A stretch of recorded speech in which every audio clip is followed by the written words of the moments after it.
રાજ્યમાં વધુ પડતી ગરમીને પગલે ગાંધીનગર સિવિલ સજ્જ બન્યું છે। સિવિલના તમામ વિભાગોને ખડે પગે રહેવા સૂચના આપી દેવામાં આવી છે। મેડિસિન, પીડિયાટ્રિક સહિતના તમામ વિભાગોને જાણકારી અપાઈ છે।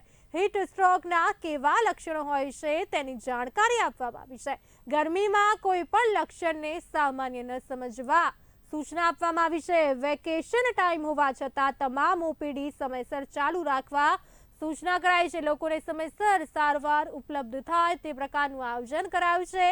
દર્દીઓ અને પરિજનો માટે વોટર કુલરની સુવિધા પણ ઉપલબ્ધ કરાઈ છે। દર્દીઓના વેઇટિંગ રૂમમાં પણ પંખા સહિતની વ્યવસ્થા કરવામાં આવી છે। ગરમીને ધ્યાને લઈને 30 બેડની અલગ વ્યવસ્થા કરાઈ છે। ઓઆરએસનો પણ સંપૂર્ણ સ્ટોક ઉપલબ્ધ છે। તમામ જરૂરી દવાઓનો જથ્થો પણ ઉપલબ્ધ છે।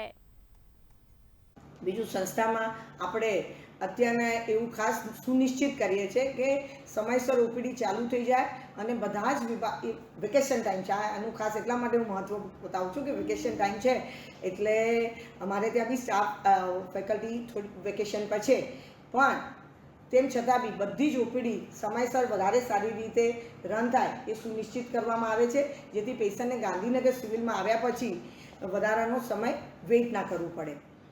બધા પીઆઈયુના સહયોગથી અને સપોર્ટથી બધા જ વોટર કુલર અત્યારના ફંક્શનિંગ છે। એની જોડે બી આપણે ગ્લાસને બધું બી મૂકેલું છે કે જેથી કરીને કોઈ બી વ્યક્તિને પાણી સલાઈથી મળી રહે। જે એરિયામાં દર્દીઓનું વેઇટિંગ હતું કે ભાઈ પેશન્ટના બાળકોનો વોર્ડ છે અને દર્દી બને ત્યાં સુધી અંદર ચેપ ના લાગે એટલે એમના સગાવાલાઓને બહાર બેસવાનું કહેતા હતા એમને બી આપણે એમના બેસવાના એરિયામાં બી આપણે પંખો અને બીજી વ્યવસ્થા કરી દીધું છે।